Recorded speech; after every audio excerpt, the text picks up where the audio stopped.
Hello and welcome to BattleTech Faction Briefings. Today, we return to the Federated Suns to look at an often overlooked RCT.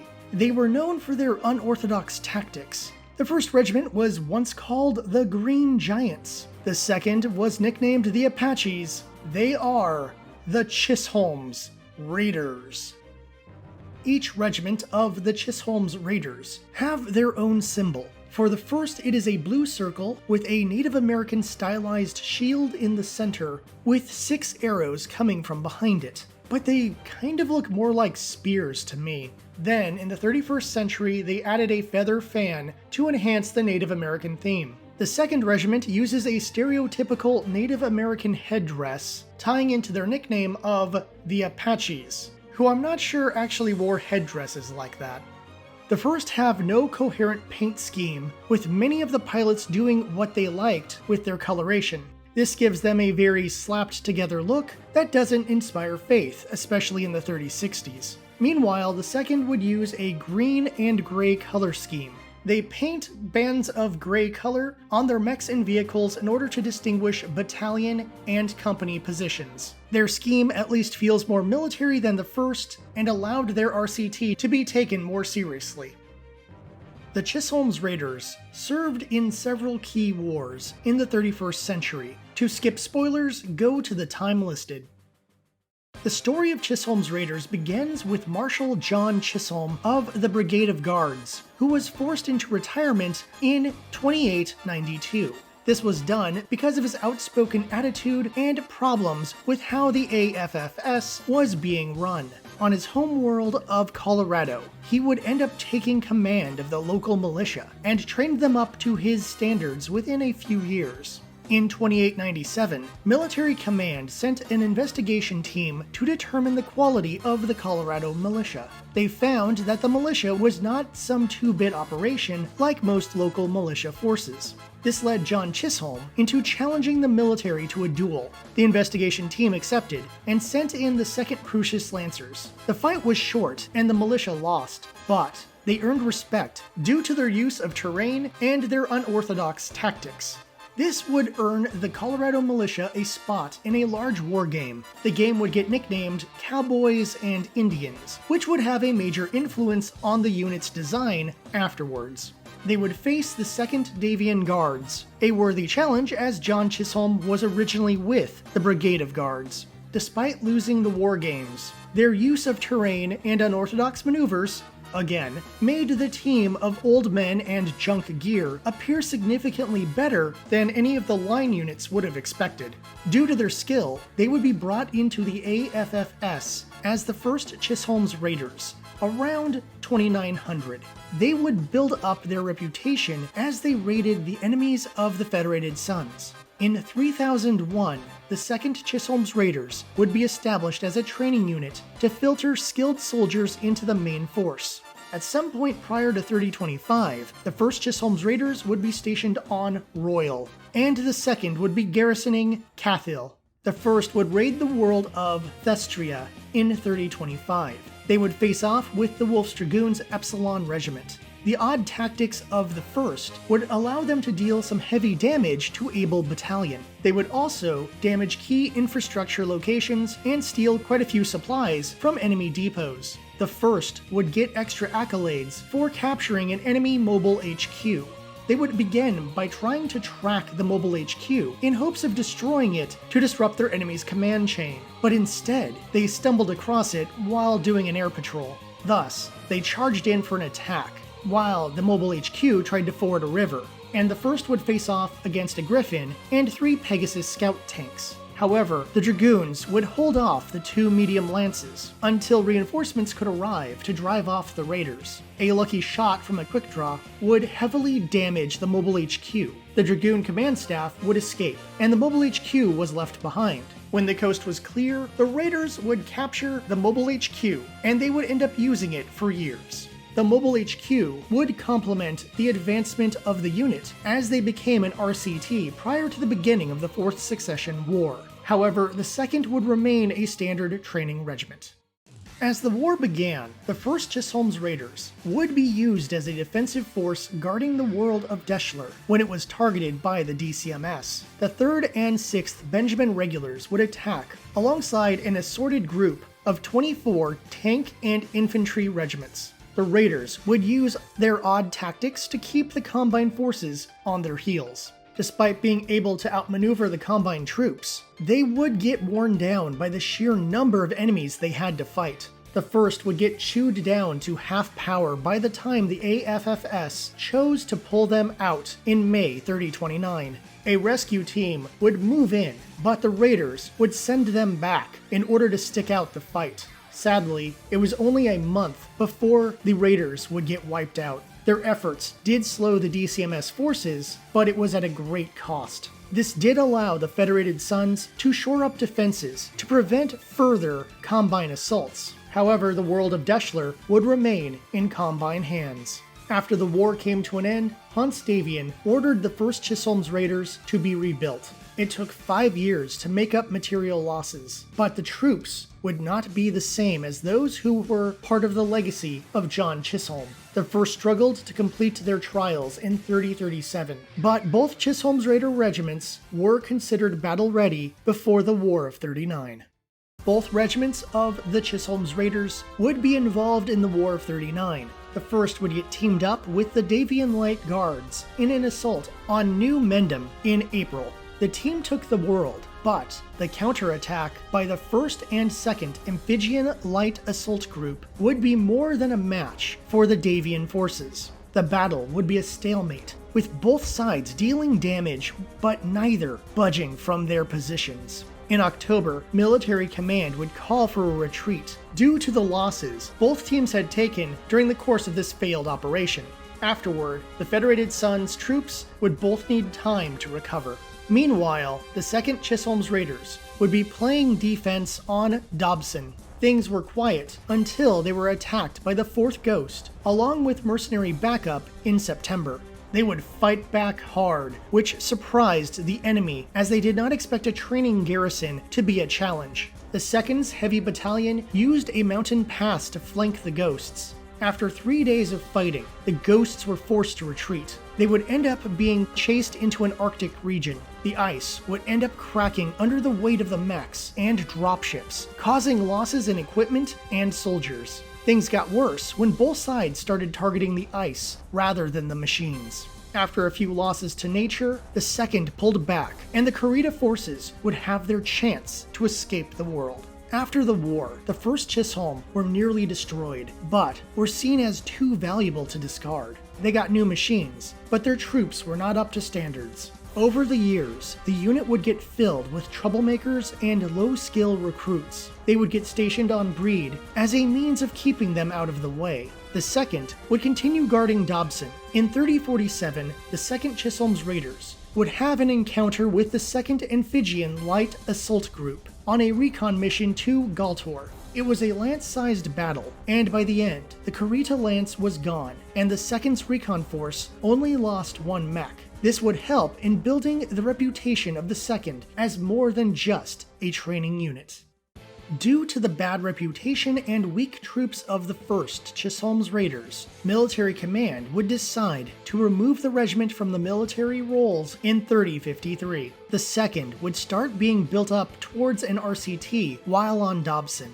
This would be a long process as they only had 2 battalions as of 3050. By 3055, the 2nd Chisholm's Raiders were turned into a proper RCT to carry on the tradition of the unorthodox tactics in the place of their fallen brothers. This decision would upset the former members of the 1st, and various Lyran soldiers who had lost units during the clan invasion. The built-up 2nd would get moved to Cremond to guard the border and raid when necessary. The splitting of the Federated Commonwealth due to Operation Guerrero would reduce some of the tensions the 2nd were facing. The Federated Suns side would be in need of new commands, and would bring back the 1st Chisholm's Raiders in 3058. However, the unit would not be given any special treatment, thus they were again given lower quality gear and soldiers. Most of their equipment was made up of old used gear, due to their lack of value to the AFFC. This built up the 1st's resentment to military command. On the other hand, the 2nd had top-of-the-line gear and would be stationed on Verlo as the era came to an end. However, the 2nd would be on edge as the Capellan Confederation St. Ives War began. The 2nd would not be sent to fight, but tensions were high just before the beginning of the FedCom Civil War. Due to their lack of a true homeworld and other political issues, both units would join the Catherine Steiner-Davian faction. The 1st made this choice due to their treatment by the AFFC, and the 2nd reluctantly chose to side with the Archon Princess rather than turn on their brothers. As tension increased in the Federated Commonwealth, the 1st would finally get the support and improved equipment that the Federated Sons would not provide them. These gifts came from Duke James Sandoval as a means of convincing the 1st to join his planned attack on the Draconis Combine. Sandoval felt this was a good use of a Loyalist supporting unit, rather than using his personal forces. Thus, if they were destroyed, he would lose nothing outside of a few upgrade kits. The 1st would gladly take the new gear and Draconis March livery before heading out to take Marduk, a world with a major BattleTech factory complex. They would be a green unit and face another green unit, the 22nd Benjamin Regulars. They would arrive in late December 3062. Upon arrival, the Raiders decided to not take the capital of the world, but instead strike at the main factory complex, which was guarded by the company's security forces. It was a combined arms regiment with a battalion of Omnimex. 2 battalions dropped on the factory as it was tucked deep in a jungle with no good LZ. The 3rd battalion landed outside the area in hopes of securing an LZ for the dropships. It took less than an hour in order to secure an LZ and deploy more troops. It was a difficult fight to take the factory, with the Raiders losing 2 companies of mechs. But they were able to take some control of the area before the 22nd Benjamin Regulars even learned of the attack. Due to the 120-kilometer distance from the capital, the Raiders had plenty of warning before the Regulars began their march. The Raiders would send out one of their armor units, the 23rd Breed Recon Regiment, to slow down the Benjamin Regulars. The 23rd would use the jungle terrain to their advantage in order to conduct ambushes and set traps that slowed down the Regulars until the 26th of December, when the factory was fully secured. The 1st Chisholm's Raiders would be able to repair and replace their mechs with equipment at the factory. They'd be ready to face off against the worn-out Regulars with brand new Firestarters, Black Hawk Coups, and Avatars. The fighting would continue in early January. The plan was to split up the Raiders, having part of them drop on the capital and move in against the Benjamin Regulars, creating a pincer attack. Due to bad training and a rivalry between armor and mechs, the Regulars were able to escape from this uncoordinated attack and pull back to their secondary base. This would lead to 2 weeks of hit-and-run fighting, where the Raiders continued to try to defeat the Regulars. The commander of the Raiders would remove the argumentative leader of the Armor Brigade and put a more obedient commander in his place. The 1st would finally pin down a battalion of the Regulars. Then 2 days later, a 2nd battalion would surrender after being ravaged by artillery. As for the final battalion, they would retreat to New Pontiac, the world capital, in late January, before being pushed out of the city and chased down by the Raiders. The 22nd Benjamin Regulars would get trapped, and some would get destroyed by the Raiders, while many of the Regulars would also die due to a major avalanche caused by the fighting.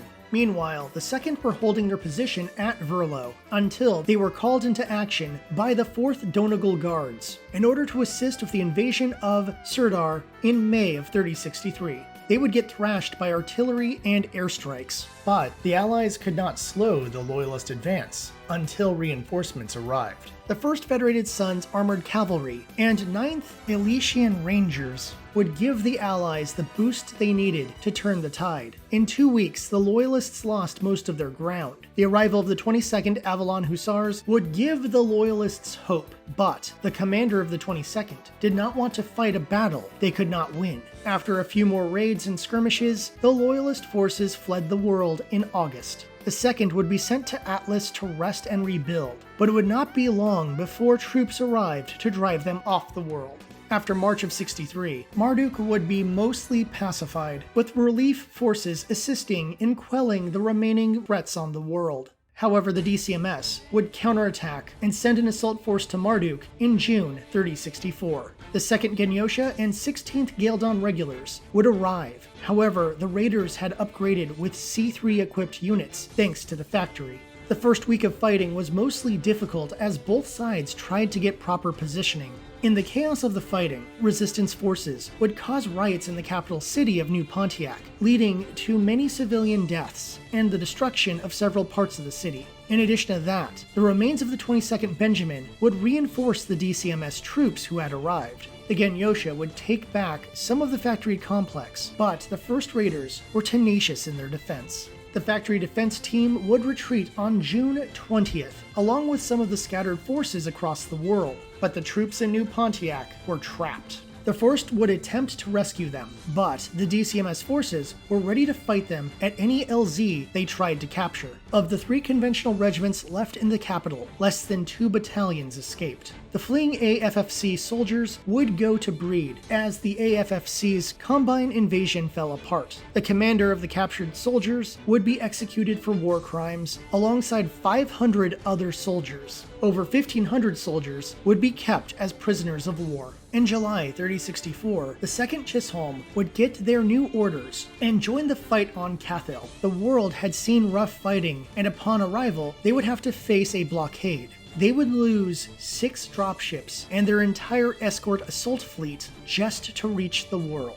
On Cathil, they learned that most of the Loyalist forces had already been destroyed. Despite that, the 2nd would fight the 6th Syrtis Fusiliers and capture the local GM factory. It would become their base for their planned assault on the capital of the world.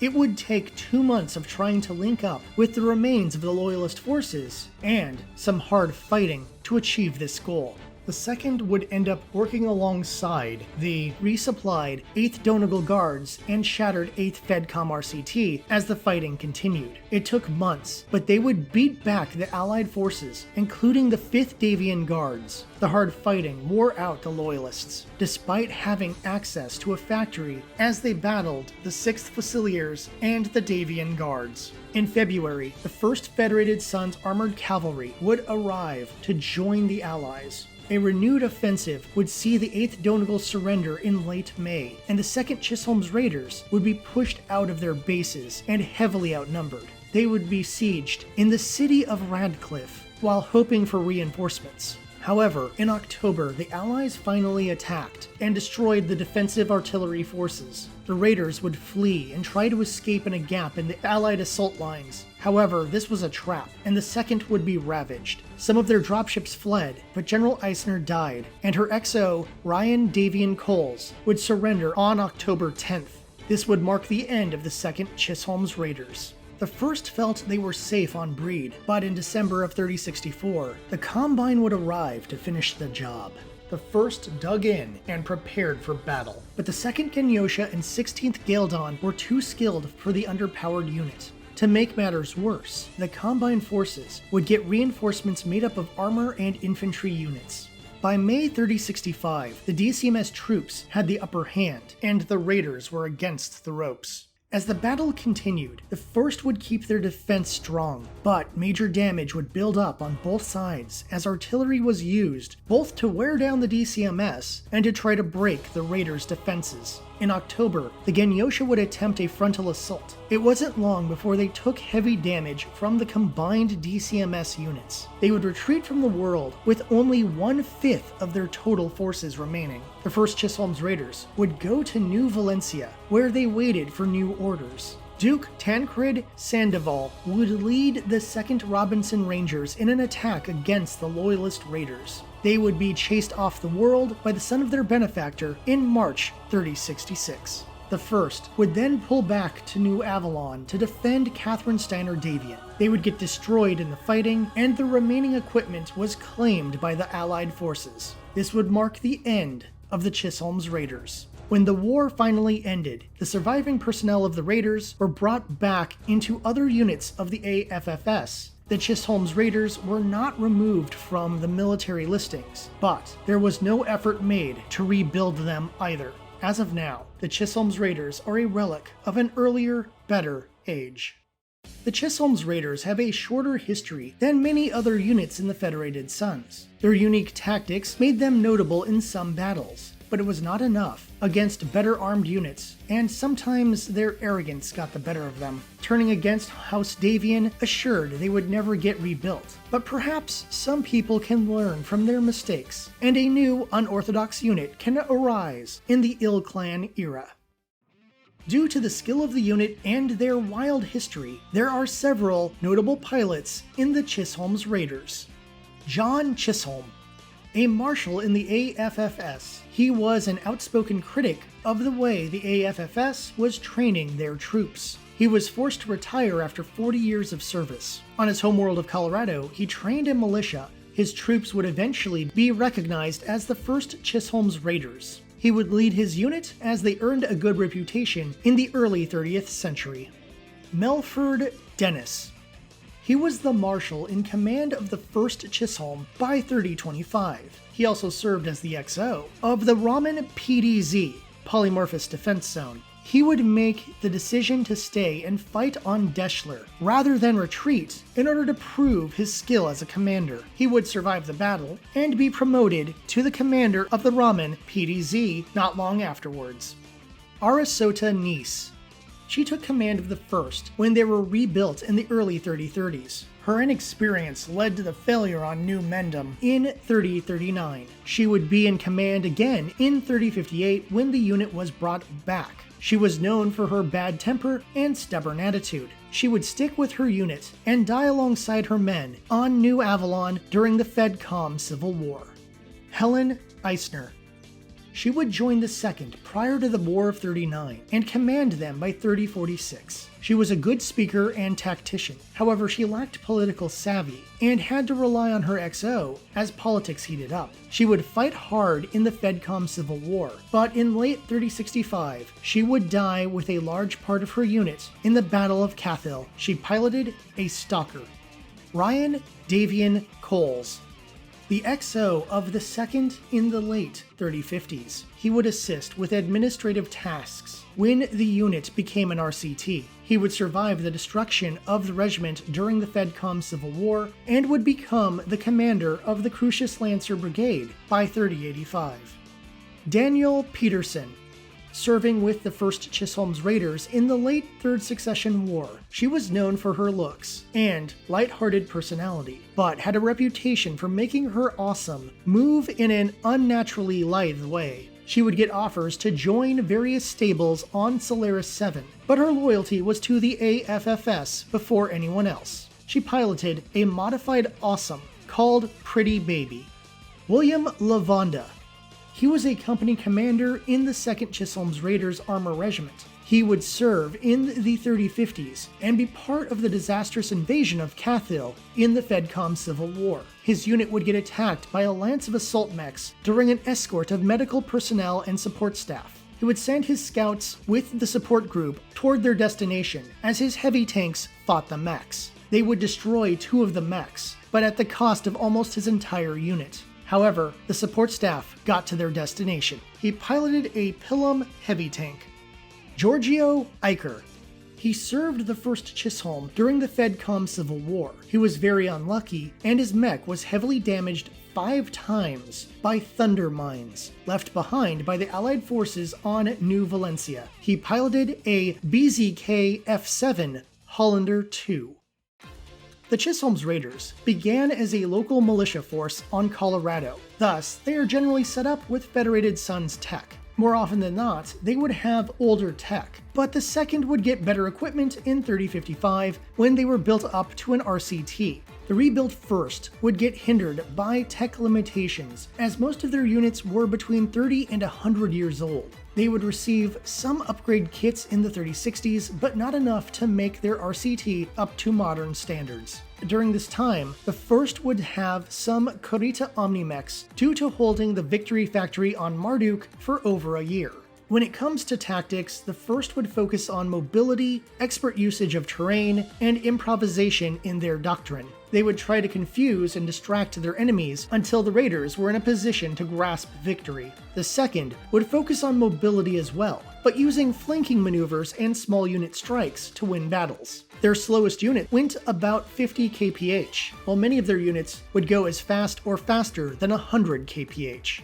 When it comes to support, both regiments of the Chisholm's Raiders were built up to RCTs. However, they rarely had full power. Most of the time, the 1st only had a brigade of armor and a brigade of infantry, alongside their mech regiment. The 2nd was built up better, with 2 wings of fighters, 2 regiments of armor, a battalion of artillery, and 3 regiments of infantry. The 2nd used fast, non-track armor units, mechanized infantry forces, and VTOL support units. Both RCTs had enough dropships to run raids and enough firepower for planetary assaults. For the most part, the Chisholm's Raiders are on the lower end of tech, but they were able to survive due to their tactics until they got too far from their founder and became just another underpowered frontline unit. There may not be an abundance of source books dedicated to the Chisholm's Raiders, but most of the important parts of their story are told through several key source books. In addition to that, they have 3 different TRO pilot profiles. Despite that special attention, I could find no fiction focused on the Chisholm's Raiders. I was actually surprised at how much information there is about the Chisholm's Raiders. However, there was an oddity with 2 sourcebooks saying they challenged the 2nd Davian Guards, while one said it was the 2nd Crucius Lancers. I did my best to fold them into one story, as the details were different enough that both could have reasonably happened. Still, it was a fun exploration of the FedCom Civil War, as I got to follow 2 regiments facing very different battles. I hope you have a new appreciation for the Chisholm's Raiders, just like I have after making this video. I have mixed feelings when it comes to painting up a set. After all, the first do not have a cohesive color scheme, which allows for creativity, but the unit will never be recognized as the Chisholm's Raiders. While the 2nd has a pretty cool color scheme, but they lack a robust history of warfare, and only appear in a handful of key battles. Still, they are unique amongst the AFFS, so it could be fun to paint up a set for unique what-if type missions. Let me know in the comments if you have painted up a set of the Chisholm's Raiders. Next time, I will be discussing the Screaming Eagle mercenaries, who have a story of sin and redemption that helps set them apart. After that, we are going to the Draconis Combine, so let me know in the comments who you would like me to discuss. Thank you for watching. I recently did a video on the status of my channel for those interested. Don't worry, I'll still be doing 2 BFBs a month. I hope you will continue to watch and support me. May your weapons stay hot and your reactors stay cool. I have over 50 BattleTech faction briefing videos, all of which are organized on a very helpful playlist for those who want more BattleTech action in their life. Until next time, thank you once again for watching, and I'll see you at the tavern.